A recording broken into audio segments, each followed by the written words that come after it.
헌재가 그 조지호 전 경찰청장에 대해서 파면 선고를 하지 않았습니까? 거기에 아주 의미 있는 그 문장들이 좀 있어가지고 저희가 그거를 들어보고 나서 또 관련된 이야기를 좀 나눠볼까 하는데요. 일단 영상 함께 보시죠. 피청구인은 위법한 대통령의 지시에 따라 자유민주적 기본질서의 근간을 해치는 정도로 중대하고도 명백히 위헌인 이 사건 계엄을 실행하는 행위에 가담하였습니다. 시민들은 이 사건 계엄이 선포되자마자 국회로 모여 저항하였고 평균적인 법 감정을 가진 사회 일반인도 이 사건 계엄의 위헌 위법성을 충분히 인식할 수 있었음을 보여줍니다. 자, 군 장성 계엄버스에 탄 인원들에 대한 파면, 강등 이런 게 내려진다고 했을 때 이게 분명히 잘못이 있다는 거고 지금 헌법재판소장 김상환 소장의 발언에서도 들을 수 있는 게 명백하게 위법한 대통령의 지시라는 부분 저는 이게 좀 눈에 띄더라고요. 두 가지죠. 예. 앞에 부분은 위헌 위법하다라고 하고 두 번째는 일반인이라면 인식할 수 있다. 근데 군인이 모르냐 법무 네네. 그 정도 되는 박성재도 모른다고 그랬으니까. 그러니까요. 그 얘기 두 개가 포인트라고 봐야 될 것 같아요. 이거 말고도 헌법재판소 결정도 있지만 최근에 지금 이 중앙지법의 판결 중에 이거는 다른 사람의 판결이긴 한데 거기도 위헌 위법하다고 벌써 해버렸어요. 노상원과 관련한 그렇죠. 그거 얘기하시는 노상원 거죠? 예. 징역 2년 이제 선고가 되면서 그러니까 판결 이유긴 한데요. 예. 위헌은 나왔잖아요, 벌써. 위헌한 거는 그 헌법재판소에서 지난해 4월 4일 결정이 올해 4월 결정 났단 말이에요. 근데 위법하다까지 나왔기 때문에 사실은 다 같은 지방법원에서 달리 판단할 여지가 사실 없습니다. 이런 케이스가 나오게 되면 앞으로 그렇죠. 예정되어 있는 내랑 관련된 재판들은 모두 다 저는 그래 봅니다. 특별한 사정이 없는 한 예. 헌법재판소는 지난 4월 4일하고 같은 기조로 가고 더 명확하게 지금 설시를 한 거예요. 예. 그러니까 결국은 판결이나 결정이라는 거는 이런 어떤 언어로서 보여주는 겁니다. 네. 그래서 사실 같은 지방법원의 25부, 예컨대 이진관, 네. 지기현, 백대현 다 재판부가 다르잖아요. 그럼에도 불구하고 결론은 같이 날 수밖에 없는 거예요. 왜냐하면 지금 이 계엄에 대해서 국민의힘만 지금 아니라고 그러지 국민의힘 일부 지도부만 다 지금 법원에서 벌써 위헌 위법까지 나와버렸거든요. 그럼 다른 결론 날 수가 없습니다. 그럼에도 불구하고 왜 윤석열은 16일 며칠 전이었습니다. 또 어떤 얘기를 하냐면 대통령의 계엄 선포와 관련해서 그것이 헌법이 정하는 어떠한 실체적 요건과 절차적 요건이 충족됐는지 여부에 대해서는 원칙적으로 사법심사의 대상이 되지 않는다는 것이 통설입니다. 라는 제 생각이에요. 그거 다 궤변을- 깨졌어요. 그게 예전에 이제 주장을 한 적이 있습니다. 5.18 네. 사건 때. 근데 그게 안 된다고 했거든요. 안 된다고 했는데도 사법심사의 대상이 아니라는 그 배제설을 주장한 적이 있는데 아니라고 결정 난 거고 네. 궤변의 궤변인 거죠. 그것도 아닌데 그 엉뚱한 걸 갖고 와가지고 지금에 적용하려고 하는 거예요. 자기한테. 맞지도 않는 말을 두 번이나 한다고 봐야 될 것 같고요. 혼자 그냥 궤변 늘어놓고 있는 거죠. 소리예요. 그러면 그렇게 봅니다. 무기징역 아니면 사형 아닙니까? 그러면 그냥 저는 사형으로 사형이라고 가는 봐요. 이렇게 계속 나온다고 하면 사형이죠, 이거는. 사형할 수밖에 없죠. 반성을 하는 것도 아니고. 그러니까 두 개 딱 있는데 예. 반성하면 그나마 무기징역인데 반성 안 했잖아요. 그럼 사형을 할 수밖에 없는 거예요. 그리고 지금 한덕수는 좀 전에 그 앞에 네. 나올 수도 있는데 그렇다면 그 재판에서는 다른 결론이 날까요? 이진관 재판부가 똑같은 결론이 날 거란 말이에요. 예. 그러면 윤석열은 둘 중에 하나면 사형을 받을 가능성이 매우 높습니다. 지금 저는 이러한 그렇게- 태도가 더 사형으로 저는 그렇게 이끌고 있는 인식을 거죠. 합니다. 조지호 전 경찰청장에 대한 파면 이것도 만장일치로 나올까 말까를 이제 고민을 하고 걱정을 했었습니다. 그런데 헌법재판소가 작년 12월 국회에서 탄핵이 수출된 지 371일 만에 재판관 9명의 전원일치 의견으로 국회의 탄핵 소추를 인용하는 결정을 내렸습니다. 헌재는 특히 비상계엄 당시 조지호 전 경찰청장이 국회 봉쇄 및 출입 통제를 지시해서 국회의원들이 담장을 넘어가야 했거나 아예 들어가지 못했고 본회의도 지연된 것이다 라고 인정을 했고요. 그러면서 이런 행위는 대통령의 위헌 위법적 지시를 실행하기 위한 것으로 대의민주주의와 권력분리 원칙에 위배가 되고 국회의원의 심의 표결권 등 헌법상 권한을 침해한 것이다 라고 얘기를 했습니다. 조지호는 아닙니다. 우발 상황에 대비하기 위해서 국회에 경찰력을 내가 배치한 것뿐입니다 라고 주장을 했으나 받아들이지 않았고요. 헌재에서는 피청구인은 안전가옥 회동을 통해서 윤석열의 병력을 동원해 국회와 대립 상황을 타개할 의도로 계엄을 선포한다는 것과 국회 등에 군이 투입될 것임을 이미 알고 있었다. 윤석열이 경력 배치를 지시한 목적 역시 군의 국회 진입을 쉽게 하려는 의도임을 당신들은 알고 있지 않았느냐. 국회의원의 체포 지시를 거부하고 국회의원의 월담을 사실상 방치하는 등 이른바 세 차례 항명으로 오히려 계엄 해제에 기여했다라고 본인이 주장했으나 난 그것도 믿지 않네 이렇게 대답했습니다. 실질적으로 조 청장은 안가회동 이후에 김봉식 전 서울청장으로부터 기동대 현황을 보고받았고요. 윤승영 전 국가수사본부 기획조정관으로부터 국군 방첩사령부의 수사 요원 및 체포조 지원 요청을 보고받았고 승인도 했습니다. 헌재는 이런 모든 것들에 대해서 너는 잘못이었어 라고 말했고요. 특히 중앙선관위의 과천 청사 및 수원 선거연수원에 경찰 배치한 것에 대해서도 위법한 계엄에 따라서 선관위에 진입한 군을 지원해서 선관위의 직무 수행과 권한 행사를 방해해서 선관위 독립성을 침해한 것이다라고 정확히 얘기를 했습니다. 계엄이 선포되자마자 190명의 의원은 비상계엄 해제 요구 결연을 가결시키기 위해 신속히 국회를 모여들었고 시민들 역시 계엄에 저항하기 위해서 국회로 모였고 현장에 출동한 군병들도 소극적으로 임무를 수행했는데 어떻게 오히려 당신은 경찰청장으로서 직무를 방기했느냐. 이런 행위는 경찰청장에게 부여된 헌법소의 사명과 책무를 사실상 포기한 것입니다. 당신은 계엄 선포 전후의 사정이나 피청구인으로서 가졌던 상황 인식 등 어떠한 사정에 비추어 보더라도 정당화되거나 용인될 수 없는 것입니다. 너무너무 정확한 말씀을 잘 해주셨습니다. 네, 그러니까 추미애 위원장은 조지호 경찰청장보다 법률에 대해 더 잘 알고 있는 법무부 장관 그리고 국무총리에 대해서 위법성이 다툼 여지가 있다는 식으로 영장을 기각했던 중앙지법 영장 전담 판사들 교육받으세요. 이 판결 가져가서 꼭 숙지하세요. 판결 이유를 중앙지법 판사들이 잘 숙지해서 재판이 신속하고 엄중하게 마무리될 수 있도록 촉구합니다. 이런 얘기까지 하셨습니다. 아이고 이제 드디어 뭔가 하나씩 좀 정리가 되는 느낌이 들고요. 여러분 아시다시피 윤석열 씨 1월 19일 날 구속구에서 풀려날 텐데 걱정했더니 1월 16일 날 백대현 부장이 유죄 때린다고 우리들에게 이미 말을 해줬고요. 뭐 유죄란 말은 안 했지만 그리고 1월 28일인가요? 네, 김건희 등등이 선고가 남아 있습니다. 결국 1월 달에 중요한 부분에 대한 중요한 사건에 대한 판결이 이루어지고 나면 대한민국은 어느 정도 일단락 날 것 같고요. 지기현 부장마저도 윤석열을 풀어줄 마음은 없는 것으로 제가 개인적 레이더를 통해서 확인을 했기 때문에 너무 걱정하지 않으셔도 될 것 같습니다. 어때요? 지기현 판사가 당시 이제 윤석열을 갑자기 구속 취소한 게 엄청나게 트라우마로 작용이 돼서 이 헌재 파면 선고가 너무 피말리는 상황이었습니다. 그래서 당시 우리 문영배 재판관님을 우리가 욕하려는 게 아니라 왜 이렇게 국민들이 이렇게 몸 닳고 피말리고 힘든데 이렇게 재판이 계속 오래 걸리냐라고 답답함을 호소한 거니까 문영배 재판관님이 오해 없으셨으면 좋겠다라는 말씀을 드리고요. 지금 정확하게 저서 이야기하잖아요. 불법적인 위헌, 위법을 지시했다라고 결론을 내렸지 않습니까? 아니 이거 재판부 뭐합니까? 지기현 판사님, 조희대 재판관님이.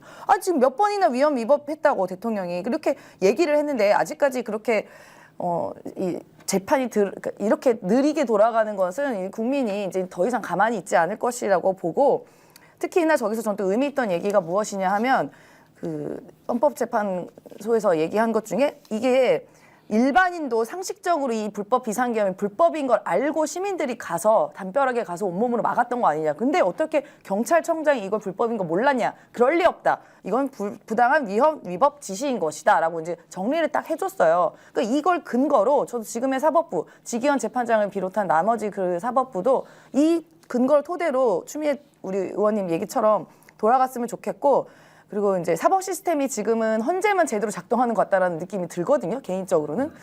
그래서 뭐 더 나아가자면 뭐 만약에 지금처럼 재판을 이렇게 희화화되고 지기현 재판부가 이렇게 신속하지 않게 한다면 이 헌재 재판소장의 이 조희대, 지기현도 앉아 있어도 되는 거 아니냐? 라는 생각도 들죠. 네. 오늘 가장 좀 의미 있는 헌재 선고 결정이 나와서 네. 그것부터 짚고 가야 될 것 같긴 합니다. 사실 너무 늦은 게 아닌가라는 생각이 들기도 하는데요. 저는 네. 뭐 이게 이제야 결론이 난 거야. 371일 1년이 넘었어요. 제가 그래서 1년이 며칠이지? 다시 따져봤다니까요. 그런데 1년 넘게네요. 예, 작년 12월 12일 날 이 탄핵 심판이 청구가 된 예. 거니까 1년 넘게 질질 끌다가 이제야 된 건데 어쨌든 8명 헌법재판관 모두 만장일치로 9명이죠. 9명이죠. 예. 9명. 정신이 없습니다. 네. 9명 전원일치로 파면 결정이 됐다. 이거는 굉장히 의미 있다고 생각을 하고요.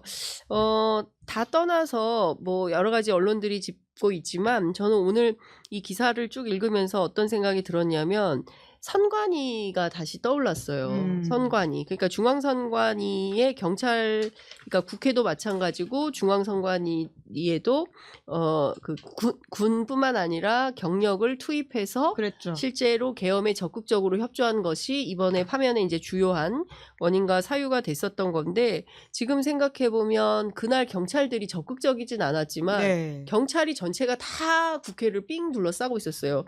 그때 현장에 계셨잖아요. 현장에 있었죠. 예. 경찰의 눈을 피해서 월담을 했죠. 아, 근데 경찰들이 진짜 뭐라고 해야 됩니까? 막 적극적으로 안 된다, 막 강압적으로 하는 곳도 있었고 국회 도서관을 출발해가지고 쭉 한 바퀴를 다 돌았는데 저쪽 올림픽 도로를 내려가는 쪽 출구가 있어요. 근데 예. 그쪽은 약간 좀 널널했다. 그래서 아마 그리로 대체로 많이들 월담을 한 걸로 알고 있는데 그때에 그러니까 이 조지호 경찰청장은 매우 적극적으로 계엄에 가담한 그런 증거가 되는 거고 중앙선관위가 굉장히 끔찍해요. 지금 그렇죠. 생각해 보면 예. 그때 당시에 수원에 있는 연수원, 그다음에 과천. 그다음에 그리고 또 하나가 어디였죠? 관악. 예. 이 세 군데에 이제 산계에서 경찰 인력들을 다 보냈는데 토탈하면 군 경찰 합쳐서 500명이 갔었거든요.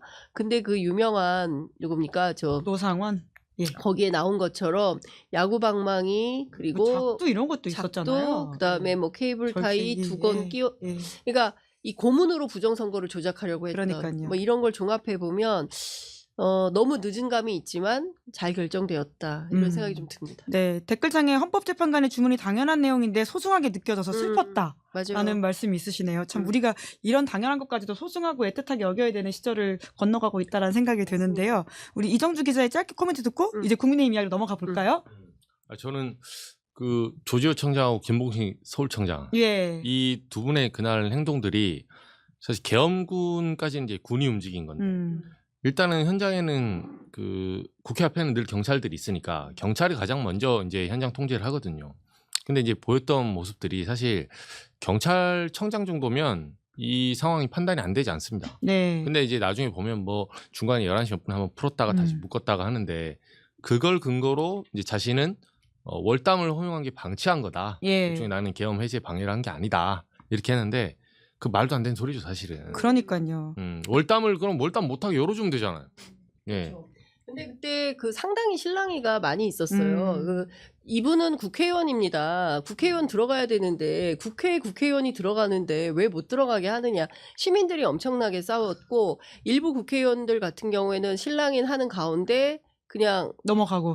의원을 붙잡아서 넘겨버렸어요. 예. 이 사람은 들어가야 되니까 넘겨야 된다. 그러니까 지금 우리가 여러 가지 우연과 우연, 그러니까 그 내란숙의 윤석열은 절대 이게 실패할 리가 없다라고 판단했기 때문에 일종의 일망타진 관점에서 국회의원들이 몰려들면 싹 잡아가려고 하고 예. 제가 아까 말씀드렸던 그 선관위 수원 연수원이 사실상 새벽 2시에 12월 4일 새벽 2시에 응급차까지 대기를 시켜요.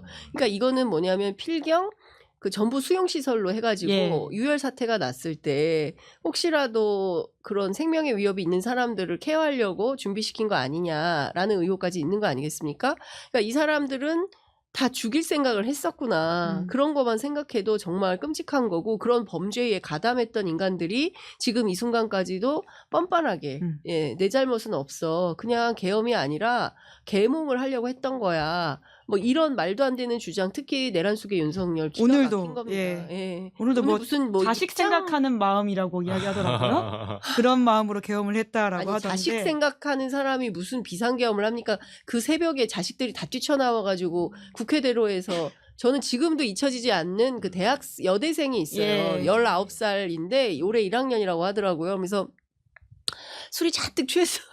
아 그때 송년회가 많았던 시절이죠. 이제 술 먹다가 온 예, 거예요. 예, 예. 이건 아니지 않습니까? 그래서 제가 몇 살이냐 했더니 19이라 그래서 빨리 집에 가라고 엄마 걱정한다고 제가 그랬거든요. 이게 부모 마음이에요. 자식 있는 사람들은 진짜 무슨 말도 안 되는 소리 하고 있어요. 조지호 경찰청장이 아직도 경찰청장이었다는 사실 혹시 알고 계시나요? 아 그래요? 네, 그 비상계엄 당시에 국회와 선관위에 경찰을 투입했던 조지호 경찰청장이 그 헌법 당시 탄핵이 되었는데 네. 헌법재판관 만장일치로 파면이 되었습니다.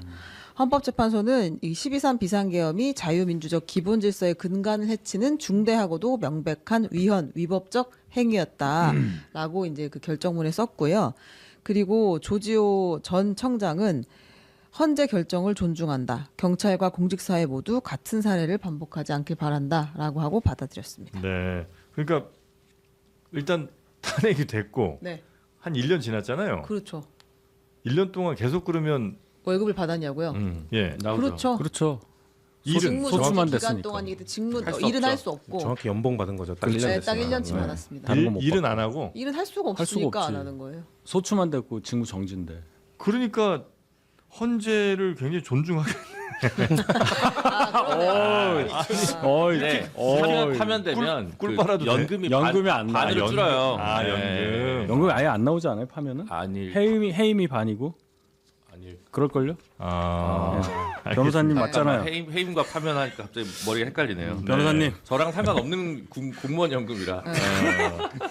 여튼 뭐 이런 뭐 전 상관 있습니까? 불이익이 있을 수는 공직사랑 있다. 하셨잖아요. 죄송합니다. 네. 여튼 요거는 파면이 됐다. 네, 그리고 헌재에서 이제 그 인정됐다. 이번에 그 파면의 의의는 뭐냐면 헌재에서 상당히 많은 사실관계들을 직접 인정을 했다는 거예요. 그러니까 이제 조지호가 김봉식 당시 서울청장과 함께 이제 그 계엄이 터졌을 때 안가에서 윤석열, 김용현을 만났다. 그리고 이제 지시를 받았다. 계엄 선포 안내를 받았고 지시를 받았다. 안가 회동 후에 기동대 현황을 파악했고 실제로 국회에 300명을 배치했다. 이런 내용들을 헌법재판소에서 다 인정을 합니다. 네. 파면의 이유로. 그렇기 때문에 이제 이게 뭐 작든 크든 다시 재판에 영향을 줄 수밖에 없다라는 네. 게 의의인 것 같습니다. 파면은 50% 삭감이 맞다고 합니다. 최대 50%. 죄송합니다. 네, 최대 50%. 아 근데 이렇게 탄핵되면 뭐 예를 들어 뭐 아주 안 줄 수는 없다 치고 뭐 기초생활 보조금 뭐 요 정도만 좀 주고 뭐 150월 아 직무정지 기간 동안요. 그렇죠. 그러니까 월 뭐 최저임금에 해당하는 정도 수준? 나머지는 안 줘야 되는 거 아니에요? 일을 안 하잖아. 사실 우리나라가 탄핵 관련 법이 다 흩어져 있어요. 그러니까 네. 사실 이를 하나로 모아가지고 탄핵 관련된 법들을 좀 정비를 할 필요가 있고 이런 것들도 거기서 이제 다뤄야 되는 건데 네. 다 흩어져 있고 헌법에도 그냥 탄핵 소추할 수 있다만 되어 있고 탄핵을 인정하는 거는 결국 헌법 판례로 그러니까 헌법재판소 판례로 뭐 중대한 위반일 때 뭐 네. 이런 것도 판례로서 나와 있지 정비가 안 돼 얘기가 있거든요. 없구나. 사실 이렇게 탄핵 소추나 탄핵 심판이 많을 거라고 이 처음에 법을 만들 때 몰랐을 거고 네. 이후에 지금 세 번의 대통령 탄핵 소추, 장관들의 탄핵 소추가 지금 수차례 이루어지고 있으면 이거 정비해야 되거든요. 이제 그렇죠. 저는 이거 윤석열 이슈가 다 끝나고 나면 정치권이 한번 모여서 해야 되는 부분이라 보기 때문에 그때 정비해야 될 내용이라고 생각합니다. 맞아요. 네. 그리고 사실 헌정사 세 번째잖아요. 이분이 탄핵된 게. 그렇죠. 대통령 2명. 박근혜, 아, 윤석열, 네. 조지호. 그 외에는 전부 발의만 되고 다 기각됐어요. 아. 네. 그래서 의미가 좀 그런 의미에서 네네. 남다르고 그리고 존중한다는 의미에서 또 이분은 죄송하다고 이제 국민 사과 메시지를 낸 분이어서 예, 다른 측면이 좀 있죠. 하여튼 연봉은 받았다. 자, 그리고 다음 뉴스 가볼까요? 아 내란 전담 재판부 이야기로 가보려고 합니다. 대법원이 예. 갑자기 내란 전담 재판부 구성에 대한 예규를 내놨습니다. 그러니까 내란 외환관에서는 법원장이 전담 재판부를 설치할 수 있고 다른 재판보다 우선해서 신속하게 한다라는 이제 기본 내용이 담겨 있는데요. 그 대법원에서 내놓은 전담 재판부는 민주당의 법안에 들어있는 내란 전담 재판부랑은 많이 다릅니다. 이름은 같지만. 그러니까 실제로 지금까지 하던 대로 고등법원에 일단 사건을 무작위 배당을 하고 네. 그 배당이 되면 그 사건부를 전담 재판부로 지정을 하고 아. 자석처럼 관련 사건들은 거기로 다 몰아주고 다른 사건들은 다 배제하게 하는 전담 재판부를 만들어서 이렇게 구성하는 게 아니고 예. 일단 무작위 배당 한 다음에 그렇죠. 너네가 이제부터는 내란 전담 재판부야. 그렇죠. 이렇게 해놓고 나는 사건들도 다 일로 가져와. 그렇게 그래요? 해서 전담 재판부를 만드는 형식으로 가겠다라고 이야기했습니다. 이거는 대법원이 나름 뭔가 머리를 좀 짜낸 것 같긴 한데 이거 민주당에서 이거 받아들이기는 어려울 것 같은데 어떻습니까? 일단 기존 안 그대로 진행할 걸로 보여지고요. 예. 사실 모르겠습니다. 원래 이제 일단 그 의미는 그래도 대법원에서 이 전담 재판부 만드는 거에 대해 필요성은 일단 인정을 해준 거라고 저희는 받아들이고 있고 다만 방법에 있어서 저희가 생각했던 것과 다르기 때문에 이거는 법안 발의를 통해서 좀 다퉈볼 여지가 저는 있다고 봅니다만 일단 그런 것 같아요. 이거 이전에도 전담 재판부들이 있었잖아요. 뭐 전세 사기 전담 재판부, 학교 폭력 전담 재판부 이런 게 있었는데 지금도 있어요? 그때 전세 사기? 되게 짧게 한 다음에 그러니까 왜냐하면 전담 재판부는 빠르게 만들어서 빠르게 처리하려고 만든 거거든요. 예? 그래서 이미 전세 사기 그 종료가 됐을 겁니다. 학교 폭력도 그때 문제가 막 많았을 때 하고 그건 확인에 대한 부분인데 아무튼 어쨌거나 그때도 제가 알기로 무작위 배당된 걸로 알고 있거든요. 그렇기 때문에 이 이전에 있었던 사례로 비춰봤을 때 우리 당 안이 좀 밀릴 가능성은 저는 있다고 보고 있어요. 네. 저는 저희 당 안 내란 재판만큼은 더 중대하니까 우리가 또 외부 예를 들면 법무부 장관도 그 추천위에 들어간다 이런 거 다 뺐고 다 사법반에서 해라 위헌적 요소 걷어냈다. 그러니까 그건 좀 중요하게 다뤄라고 저희는 주장을 할 건데 근데 대법원이 이렇게 작정하고 나왔다는 거는 사실 제가 말씀드린 이전 사례를 갖고 와가지고 들이밀면은 쉽지 않을 것 같긴 해요.